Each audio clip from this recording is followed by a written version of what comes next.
Alors bonjour, bienvenue à cette nouvelle capsule, la cinquième capsule sur le chapitre 1 du module 1. Dans cette capsule, nous allons regarder plus en détail tout ce qui est par rapport aux solutions, qui est un sujet extrêmement important pour vous dans le cadre du cours et dans le cadre de votre technique en général. Alors on va passer quand même toute la capsule sur les solutions. Par la suite, j'ai quelques exemples et exercices à vous montrer. Mais ce qui va être important, ça va être vraiment de faire beaucoup d'exercices sur ce sujet, me poser vos questions, parce que je sais qu'au départ, ça va être difficile pour vous sur certains aspects, surtout pour les calculs. Alors, je vous parle un petit peu, c'est quoi une solution. Donc, une solution, c'est ce qu'on appelle un mélange homogène. Donc, on a vu un petit peu, lorsqu'on a classé la matière, qu'il y avait la catégorie de mélange homogène. Donc, c'est un autre terme qui veut dire pas mal la même chose, c'est les solutions. C'est plus utilisé généralement euh, pour ce qui est de parler de façon globale lorsqu'on a un mélange qui est vraiment homogène. On va dire une solution. Donc ça veut dire quoi? Ça veut dire que lorsqu'on regarde ce type de mélange-là, peu importe quel échantillon qu'on va prendre, va toujours avoir les mêmes propriétés physiques et chimiques pour tous les échantillons. Contrairement à un mélange hétérogène, où à ce moment-là, on pourrait avoir dans un échantillon plus de granules qui sont en suspension, puis dans un autre, il y en ait moins. Okay? Comme par exemple, si on a du sable dans de l'eau, ben le fond va avoir plus de sable que le dessus. Donc, c'est comme ça qu'on veut dire. Tandis que un mélange homogène, c'est uniforme, c'est toute la même chose. Donc, une solution va être formée de deux éléments. Le premier, c'est les ou le soluté. Okay? Donc, les solutés, ce sont les composantes, les ingrédients qu'on va dissoudre à l'intérieur de ce qu'on appelle le solvant, qui est notre deuxième élément. Donc, on a besoin de deux choses. On a besoin de un ou des solutés, et on a besoin d'un solvant. Le solvant, lui, c'est ce qui sert à dissoudre les solutés. Okay? Donc, généralement, le solvant, il est en plus grande quantité. Un exemple de ça, c'est de l'eau salée. Donc, l'eau salée, c'est un mélange de deux choses, c'est un mélange de sel, NaCl, et de l'eau. Donc là-dedans, le soluté, c'est le sel, parce qu'il va être dissous dans l'eau, qui lui est notre solvant. Donc, euh, le solvant, lorsqu'on parle d'une solution aqueuse, et généralement ce qu'on va voir dans le cours, c'est une solution dont le solvant est l'eau. Donc, solution aqueuse, c'est pour l'eau. Donc, à chaque fois qu'on va avoir des solutions, généralement, si on ne vous spécifie pas le solvant, c'est généralement de l'eau.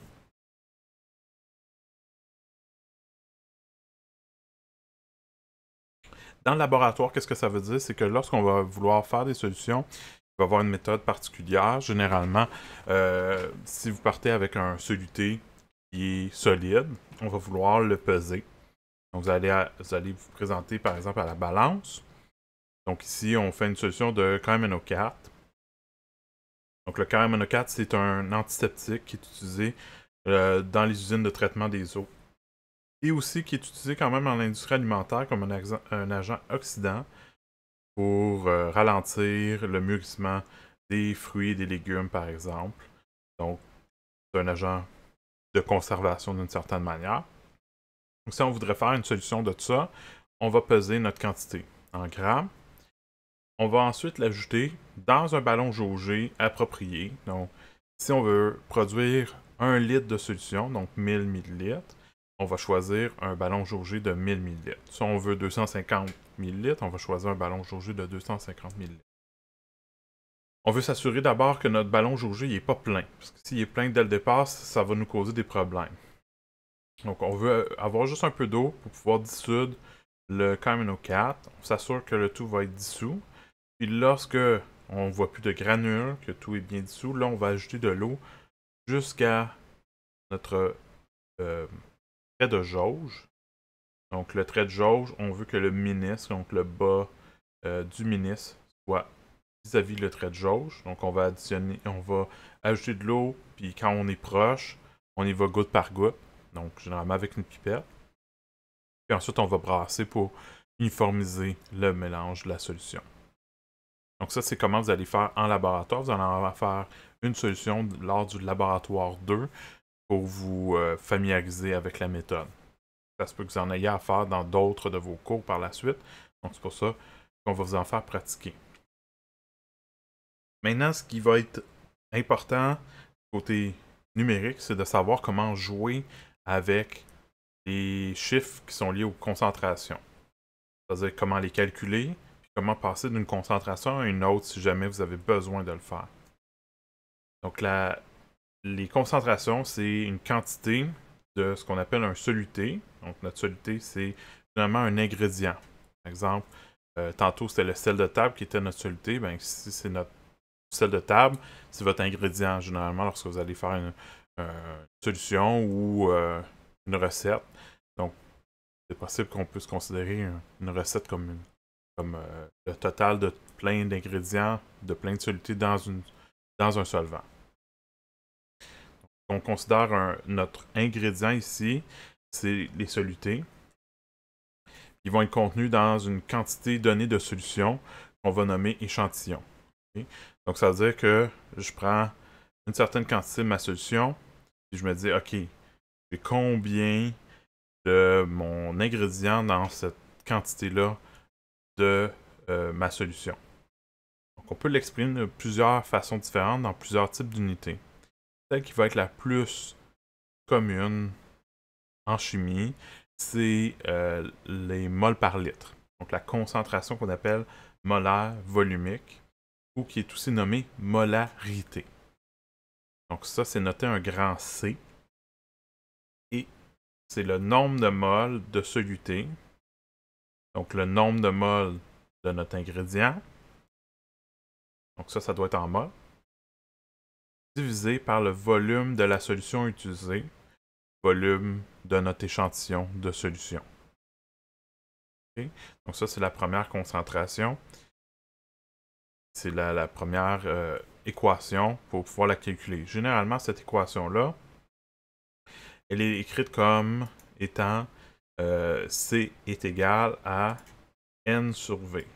Donc, je vais essayer de l'écrire ici, c'est un petit peu difficile sur le PowerPoint, mais C est égal à petit n divisé par grand V. Donc, concentration en mol par litre est égal à nombre de moles divisé par le volume. Notre volume doit être en litres, par contre, ici. Donc, ça, c'est une des choses. Parfois, on va utiliser des litres, parfois, on va utiliser des millilitres pour les volumes pour savoir quand utiliser quoi. Donc, cette équation-là, je mets comme ceci ou comme ceci, c'est la même chose. Ça serait bien de l'apprendre pas mal par cœur, comment l'utiliser. Ensuite, il y a trois autres concentrations qu'on va voir fréquemment. Ces trois-là sont des pourcentages. Donc, on calcule pas mal tous de la même façon, sauf que dans un cas où on parle d'un pourcentage massique, on va parler d'une masse divisée par une masse. Tandis que quand on va parler d'un pourcentage volumique, on va parler d'un volume sur un volume. Donc, la différence, c'est juste est-ce qu'on a une masse sur une masse ou est-ce qu'on a un volume sur un volume ou encore une masse sur un volume.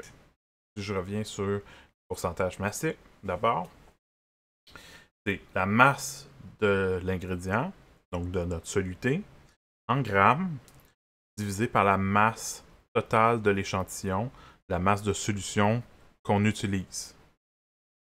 En grammes également. Donc, il faut que les deux soient dans les mêmes unités de masse, donc les deux en grammes. Ensuite, on multiplie par 100. Pourquoi? Pour l'avoir en pourcentage. Pour ce qui est du pourcentage volumique, c'est sensiblement, comme je dis, la même chose. Sauf que cette fois-ci, au lieu d'être la masse d'un ingrédient, ça va être le volume d'un ingrédient, donc de votre soluté. Vous voulez savoir la concentration. on le veut en millilitres, divisé par le volume de l'échantillon utilisé, donc le volume de la solution utilisée en millilitres, puis fois 100, encore une fois, pour l'avoir en pourcentage. La dernière concentration en pourcentage qu'on va avoir, c'est pourcentage masse-volume, qui est un mélange des deux en haut. Donc, c'est masse divisé par un volume. Donc, c'est la masse d'un ingrédient en grammes divisé par un volume d'échantillon en millilitres fois 100. Encore une fois, pour le pourcentage. Des exemples de ça que vous allez rencontrer quand même fréquemment, c'est par exemple le pourcentage ici de matière grasse dans un fromage, en pourcentage masse-masse. Okay. Pourcentage volume-volume, le pourcentage d'alcool dans une boisson alcoolisée, bière, 5%, 20, etc. Donc ça, c'est en pourcentage volume-volume. Puis, finalement, pourcentage masse-volume, ça, c'est pourcentage, par exemple, de matière grasse dans le lait. Donc, si vous prenez du lait de 2%, c'est 2% de matière grasse par 100 ml de lait. Okay? Parce que c'est en pourcent. Okay? Donc, ça nous donne des indications par rapport aux quantités ici sur différents types de produits que vous pouvez rencontrer qui vont utiliser ces pourcentages-là. Finalement, les dernières concentrations que vous avez ici vont être un petit peu plus rares comme utilisation, mais ça peut se produire dans certains cas très très précis, surtout lorsqu'on va parler de sels minéraux ou de encore de métaux lourds, donc qu'on ne veut pas en grande quantité. Donc quand on parle de très très petites quantités, à ce moment-là, on va utiliser des concentrations particulières qui s'appellent les parties par million, donc ppm, parties par milliard, ppb, ou des parties par trillion, ppt. Donc ces valeurs-là, qu'est-ce que ça indique? Ben, 1 ppm, c'est 1 mg dans 1 litre. Donc 1 mg par litre. Okay? Donc vous avez juste à vous souvenir de ça. Si vous voyez les ppm, généralement, après ça, si vous avez besoin de faire des calculs, généralement, on va plus utiliser les milligrammes par litre parce qu'on peut faire des modifications assez facilement. Je vais vous montrer des exemples de ça pour passer d'une concentration à une autre. Les ppb, c'est similaire, sauf qu'au lieu d'être en milligrammes, on va être en microgrammes. Donc ça, le U bizarre ici, là, c'est pas vraiment U, c'est une lettre grecque qui veut dire qui est la lettre indiquant micro. Donc 10 à la moins 6. Tandis que milli, c'est 10 à la moins 3. Donc il y a une différence de 1000. C'est 1000 fois plus petit ici. Et encore 1000 fois plus petit, donc on parle de parties par trillion, c'est 1 nanogramme par litre. Donc ça, c'est 1000 fois plus petit que 1 microgramme par litre.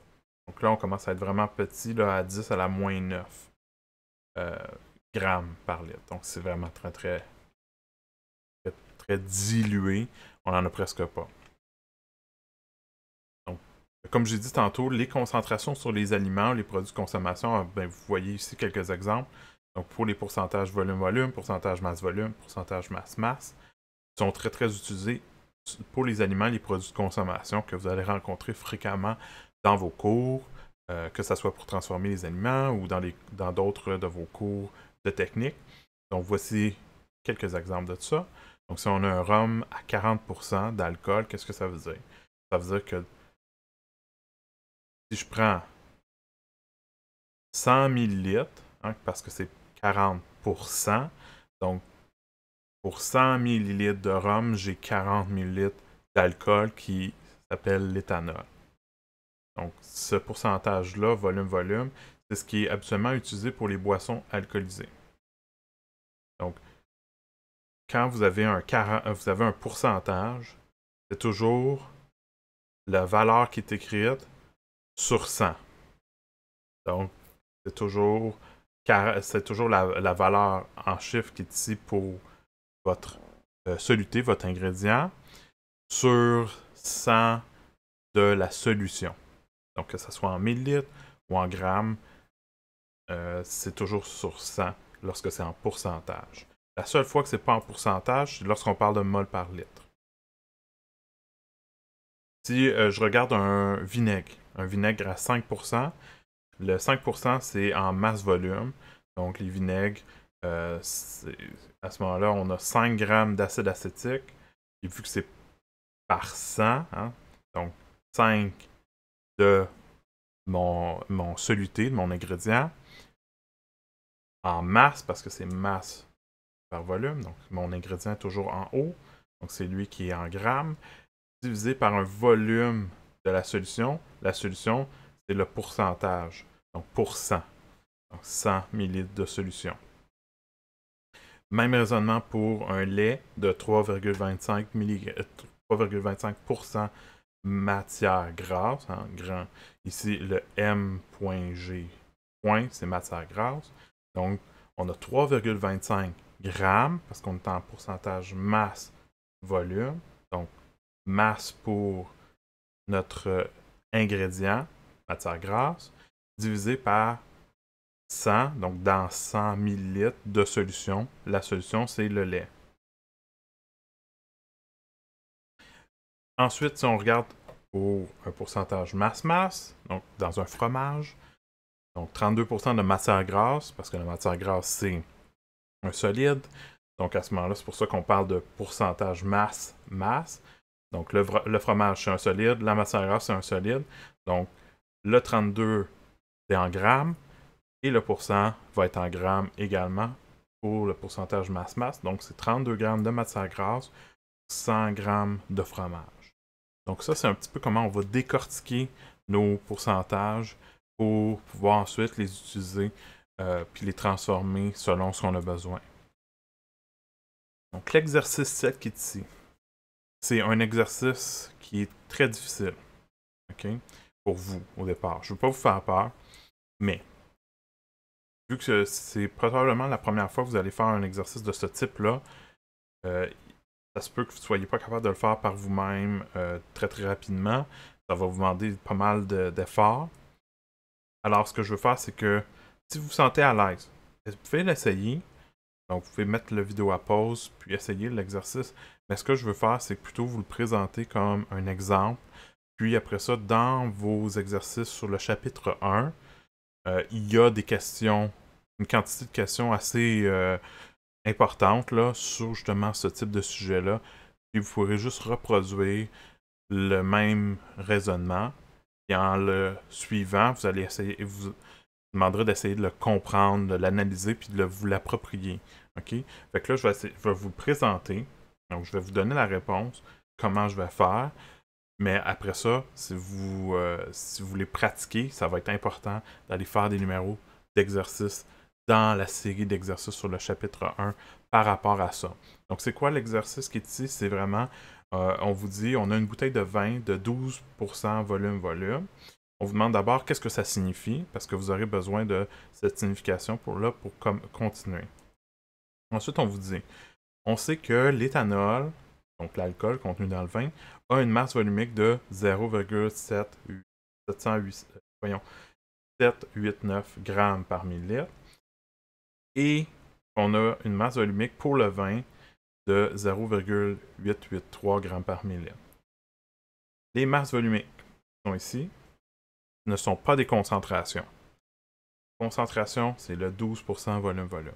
Les masses volumiques servent uniquement pour passer de millilitres à grammes ou de grammes à millilitres pour les ingrédients ou la solution spécifiquement. Ça veut dire, vous ne pouvez pas prendre un volume de solution puis utiliser la masse volumique de l'éthanol, parce que ce n'est pas la masse volumique de la solution.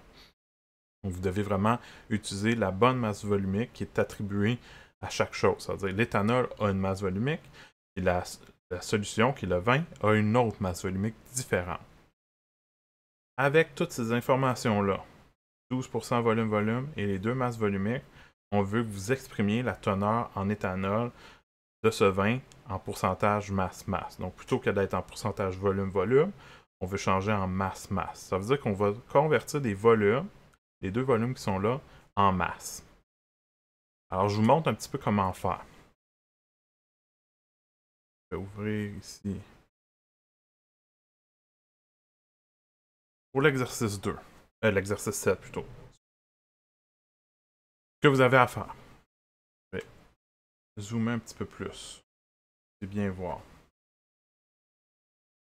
On sait qu'on a 12,0% volume-volume pour la concentration de notre solution. Qu'est-ce que ça veut dire? Ça veut dire qu'en réalité, on a 12 millilitres, excusez. Donc, 12,0, ça c'est notre ingrédient. Et le pourcent, donc le 100, c'est notre solution. Donc 12,0 va en haut, 100 va en bas. Donc c'est 12 ml d'éthanol, notre ingrédient, sur 100 ml de vin, qui est notre solution. Maintenant, ce qu'on va faire, c'est qu'on veut transformer les millilitres, le 12 ml et le 100 ml, on veut les transformer en masse. Pour faire ça, moi, ce que je vous recommande toujours, c'est de séparer ce qui est en haut et ce qui est en bas de votre division. C'est-à-dire le 12 ml d'éthanol, le 100 ml de vin, séparez-les. Okay? Donc, on va les séparer, ce qui nous donne, on a 12 ml d'éthanol lorsqu'on utilise 100 ml de vin. Okay?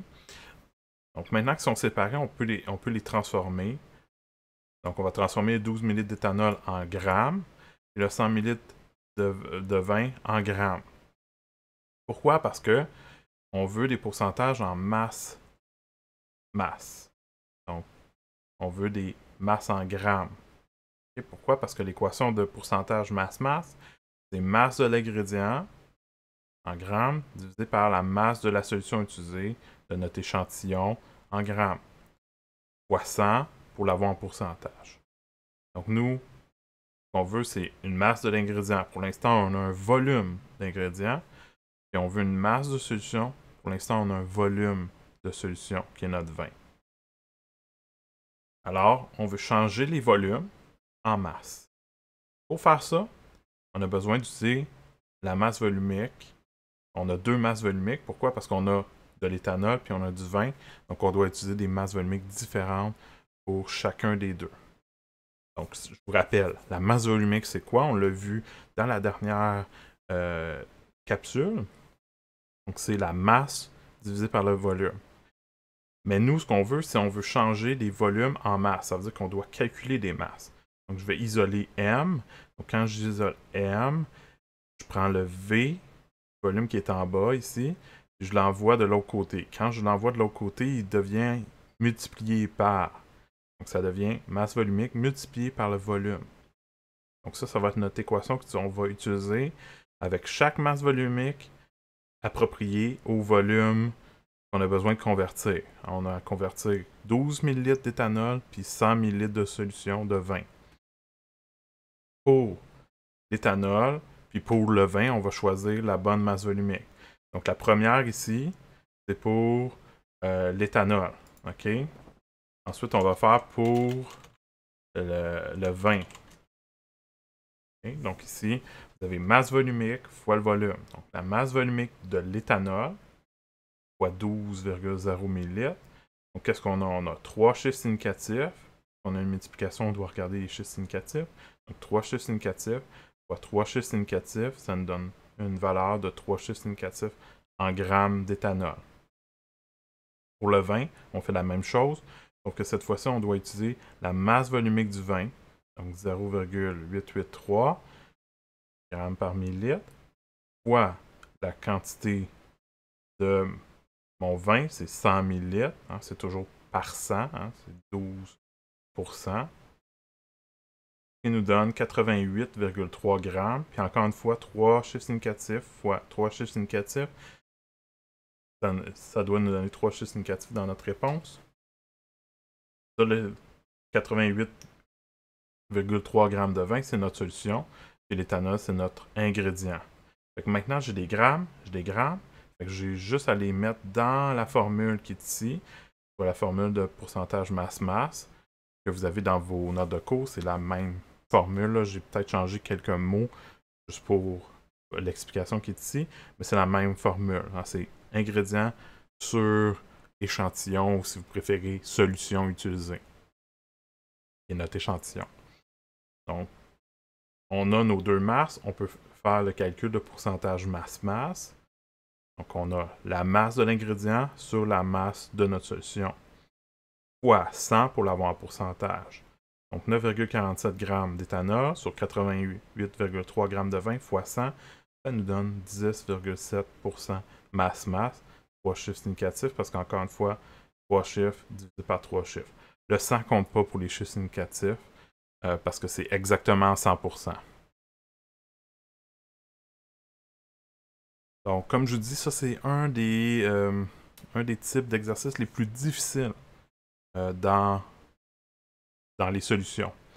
Une fois que vous allez avoir fait ce type d'exercice-là, généralement, le reste va bien.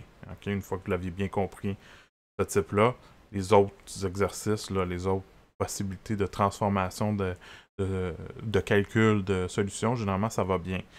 Donc, de convertir d'une solution à une autre, c'est les plus difficiles comme exercice. Je vais revenir à la présentation. Dans la présentation, à la suite de tout ça, à la suite de cet exercice-là, je comprends, il vous semble beaucoup là, au début, ne paniquez pas, prenez ça lentement, faites-en, mais c'est important que vous ayez le plus d'exercices possible, et le faire assez tôt dans la session pour pas que vous traîniez ce problème-là plus longtemps. Okay? Parce que c'est un concept, comme je dis, très très important. Ça va revenir dans plusieurs autres modules par la suite.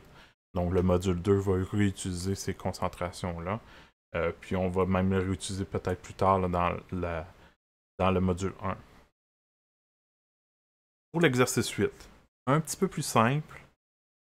Vous êtes en mesure, je pense, de pouvoir répondre à ces 3 questions.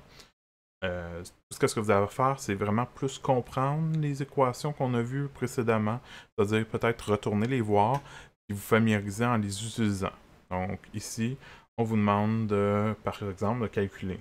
Pour du lait, on a 5 g de matière grasse par portion de 250 ml. On vous demande de calculer le pourcentage masse-volume. Donc vous avez l'ingrédient, puis vous avez l'échantillon de solution. Donc vous êtes capable de calculer ça. Ensuite, pour le B, un peu la même chose. On a un fromage qui contient 12 g de lipides par portion de 30 g. On vous demande le pourcentage en masse-masse. Dans les deux cas, faites attention aux chiffres significatifs, évidemment, lorsque vous donnez votre réponse. Finalement, dernière, vous avez une crème sûre qui indique 14% de masse grasse sur son emballage. On vous demande quelle est la quantité de matière grasse en grammes contenue dans une portion de 30 ml de crème sûre.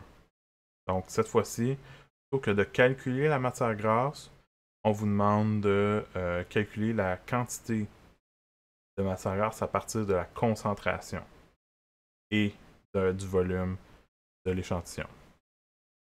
Alors, vous pouvez mettre la présentation à pause pour l'instant, puis vous allez pouvoir revenir par la suite pour pouvoir vraiment voir qu'est-ce qui se passe pour le restant.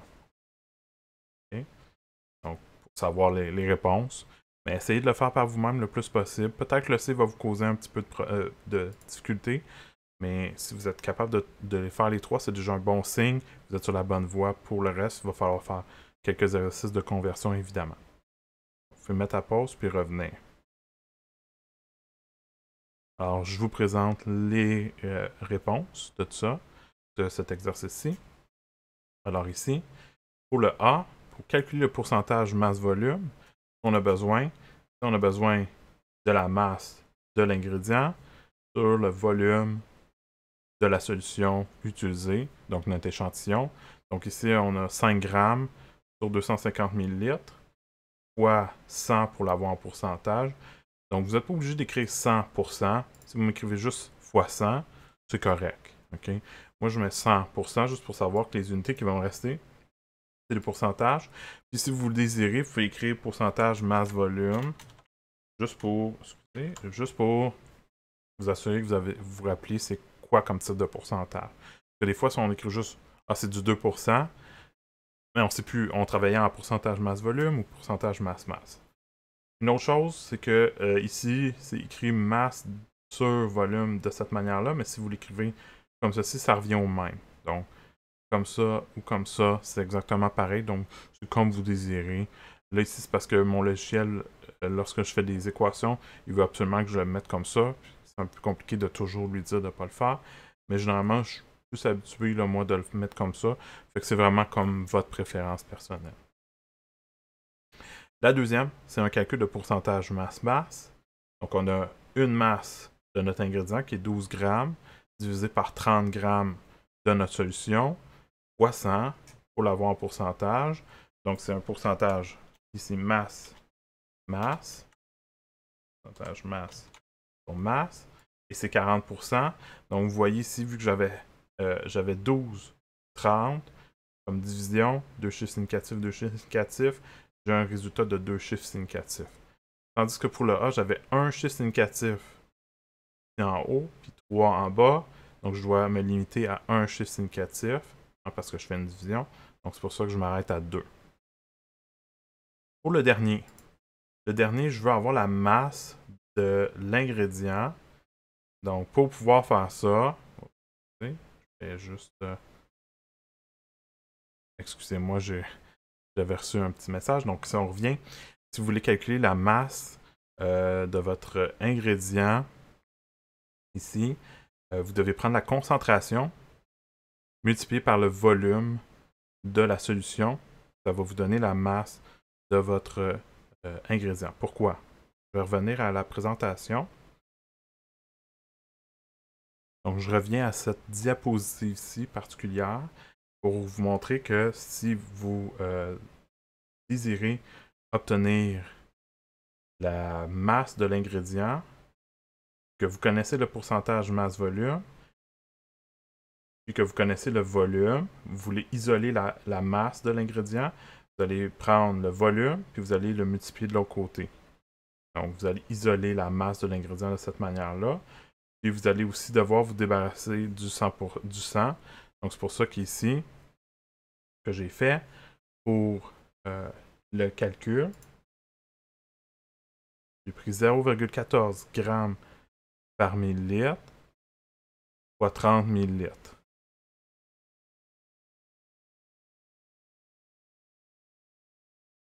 Donc, pourquoi? Parce que lorsque je reviens ici, c'est 14%, donc on doit diviser par 100, puis après ça, on multiplie par le 30. Donc, c'était peut-être pas clair là, quand je l'ai...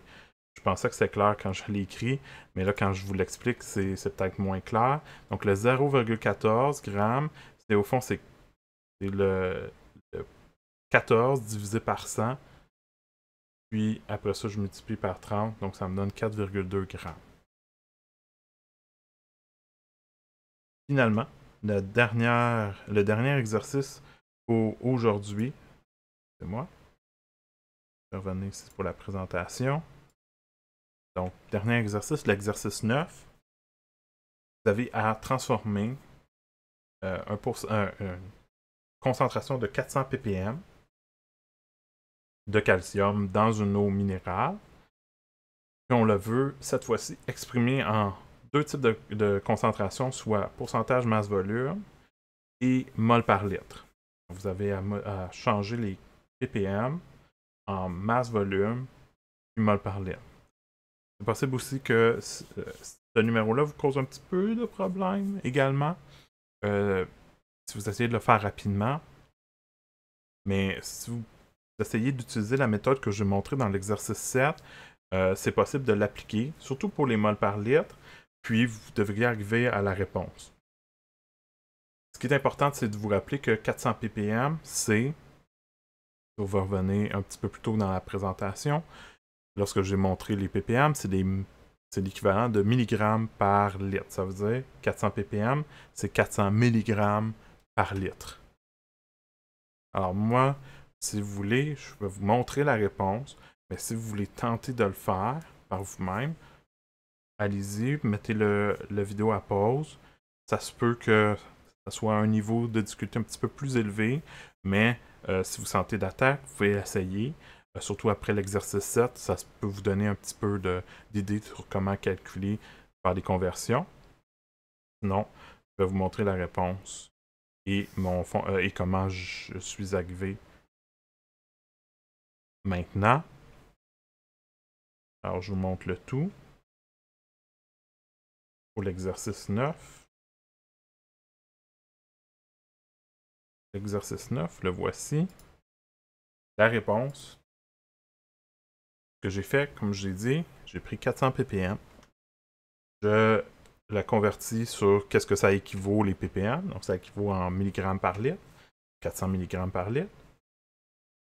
Ce qu'on veut faire, c'est qu'on veut d'abord, on nous demande deux choses. On nous demande de la changer en pourcentage masse-volume, puis on nous demande aussi de la changer en mol par litre. Donc, je vais commencer par masse-volume. Le pourcentage masse-volume, ben, si on regarde ici, on a des milligrammes par litre. Donc, on a déjà une masse par un volume. Donc, on n'a pas vraiment à changer, à modifier qu'est-ce qu'on a comme type d'unité ici. La seule chose qui est à modifier, c'est que lorsqu'on est en pourcentage masse-volume, ça doit être des grammes sur des millilitres. Ici, c'est des milligrammes sur des litres. Donc, ce que je dois faire, c'est que je dois convertir des unités pour les ramener dans les unités que je désire, soit des grammes par millilitre. Puis, par la suite, ce qui va me rester à faire, c'est de ramener le tout en pourcentage. Donc, je vais multiplier par 100. Alors, qu'est-ce que je fais? C'est que je vais faire une conversion d'unité d'abord. Donc, moi, ce que je vous recommande, c'est lorsque vous allez essayer de faire des conversions d'unités, que vous avez fait dans les exercices sur les valeurs numériques, c'est que vous allez prendre la valeur de départ, donc c'est 400 mg par litre. Donc, j'ai écrit de cette manière-là parce que c'est plus facile à voir. Je veux changer d'abord les milligrammes. Je veux les changer en grammes. Donc, qu'est-ce que je vais faire? C'est que milligramme est en haut. Donc, je vais multiplier par mon facteur de conversion. Mon facteur de conversion, pour changer les milligrammes en grammes, c'est quoi? Bien, vous devez savoir c'est quoi les grammes en milligrammes. Donc, par exemple, ici, je sais que 1000 mg, c'est 1 gramme. Mais là, c'est savoir qu'est-ce que je fais. Je multiplie par quoi sur quoi. Ce que nous, on veut, c'est remplacer les milligrammes par des grammes. Donc, on veut que les grammes soient en haut ici, à la place des milligrammes. Puis, ce qu'on veut, c'est enlever milligrammes. Donc, vous devez toujours avoir les milligrammes à la façon opposée. C'est-à-dire, si les milligrammes sont en haut et que vous voulez les annuler, il faut avoir des milligrammes en bas dans votre facteur de conversion. Donc ici, ce qu'on va faire, c'est qu'on va multiplier par 1 gramme, puis diviser par 1000. Donc, multiplier par 1, c'est l'équivalent de rien faire, puis diviser par 1000, ben, c'est ce qu'on va devoir faire. Donc, on va devoir commencer par 400 divisé par 1000. Puis par la suite, c'est pas fini parce que je dois aussi changer mes litres en millilitres. Donc, je fais la même chose, sauf que là, les litres sont en bas. Fait que je ne vais pas mettre mon équivalence ici, mon facteur de conversion avec les litres. Je ne vais pas mettre les litres en bas parce que ça ne pourra pas s'annuler. Donc, si je veux annuler les litres puis les remplacer par millilitres, il faut que les litres soient à l'opposé, ça veut dire que là, ils soient en haut. Il faut que mes millilitres soient à la place que je les veux, soient en bas dans la division. OK? Donc ici, je vais multiplier par 1 litre, puis diviser par 1000 millilitres. Donc encore une fois, multiplier par 1, ça ne donne rien, mais je vais diviser par un autre 1000. Fait que je vais faire 400 divisé par 1000, diviser une autre fois par 1000, puis pour le ramener en pourcentage, je vais faire fois 100, ce qui me donne 0,04. Et là, je garde 2 zéros après parce que je veux garder le même nombre de chiffres significatifs au départ. Si vous l'avez fait en plusieurs parties, plusieurs équations, c'est correct. Moi, je le fais tout d'un seul coup ici, juste pour vous montrer que c'est possible de le faire, mais vous n'êtes pas obligé de le faire tout d'un coup. Vous pouvez changer d'abord vos milligrammes, puis après en grammes, puis après ça, changer vos litres en millilitres dans une autre équation. Puis après ça, faire le tout pour l'amener en pourcentage, donc multiplier par 100. Il n'y a aucun problème. OK? Donc ça, c'est pour la première conversion en masse par volume. La deuxième, en mol par litre. Pour ce faire, vu que là, cette fois-ci, quand je pars de 400 ppm, 400 mg par litre, je vois que milligramme, je vais devoir le changer en mol. Fait que ça, c'est carrément, je vais changer totalement de type d'unité. Donc à ce moment-là, c'est toujours mieux de séparer les deux. Étant donné que les milligrammes par litre, ce n'est pas en pourcentage, ça veut dire que ce qui est en bas, c'est toujours, hein, si je reviens un petit peu plus haut ici, ce qui est divisé ici, c'est 400 mg pour 1 litre. Donc, quand je vais les séparer, ça va donner 400 mg de mon ingrédient, qui est le calcium, pour 1 litre d'eau, qui est ma solution. Donc là, je vais les utiliser séparément. Pourquoi? Parce que si je regarde, mon 400 mg qui est mon ingrédient, c'est toujours ce qui est en haut ici. Donc dans ma prochaine concentration, ça va être maintenant en mol. Pour la solution, je veux que ça soit en litres. C'est déjà en litres, fait que j'aurai pas besoin de changer quoi que ce soit pour le 1 litre d'eau, donc la solution. Tout ce que j'ai à modifier, c'est des milligrammes de calcium. Pour pouvoir changer des milligrammes en mol, donc des masses en mol, je vais avoir besoin de la masse molaire. Donc la masse molaire du calcium.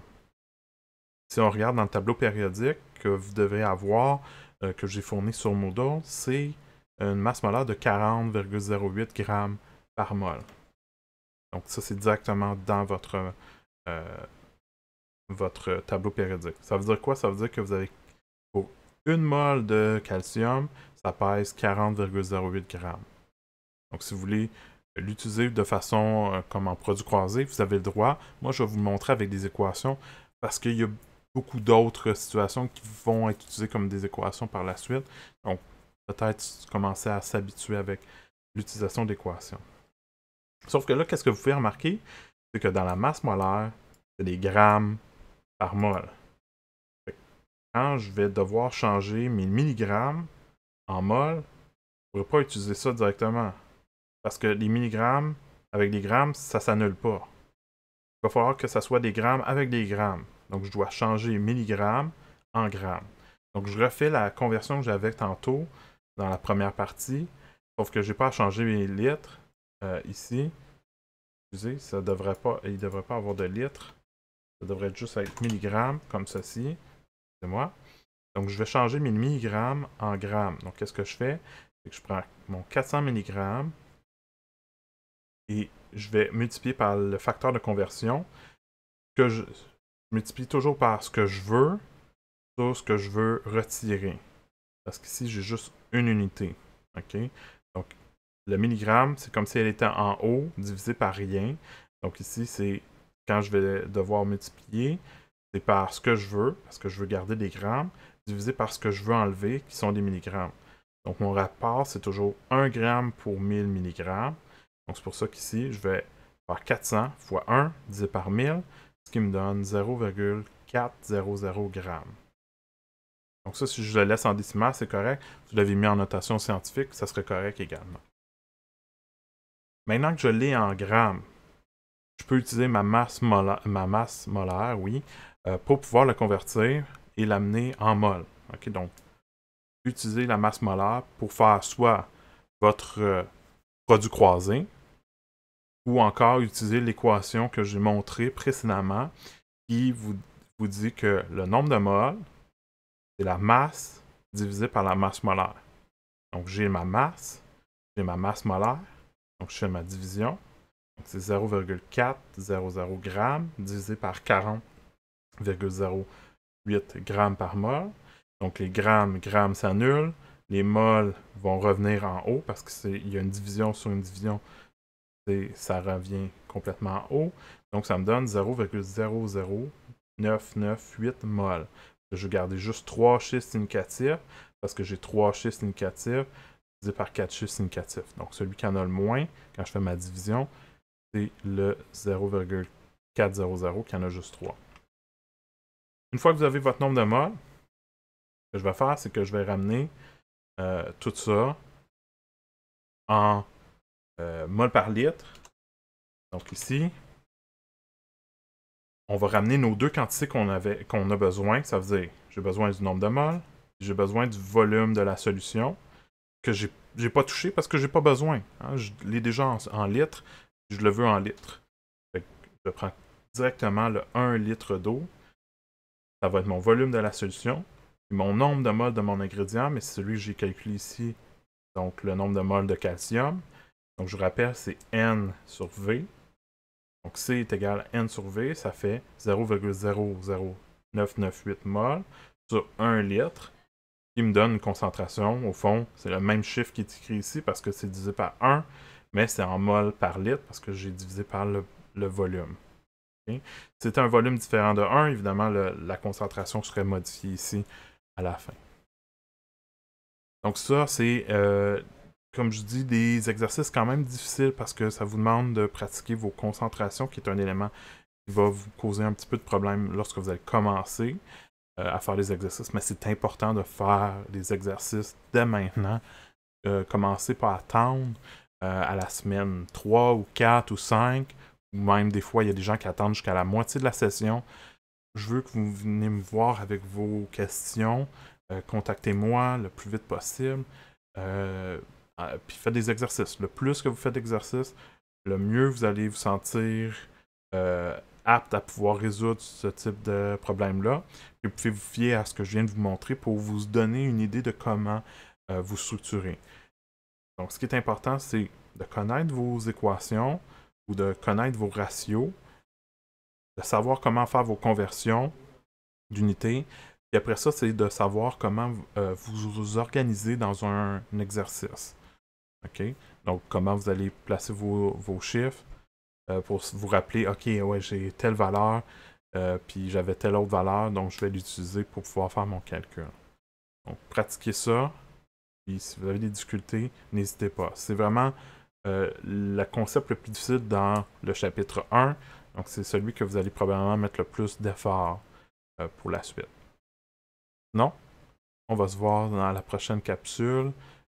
Ou encore, si vous avez des questions, venez me voir. À la prochaine.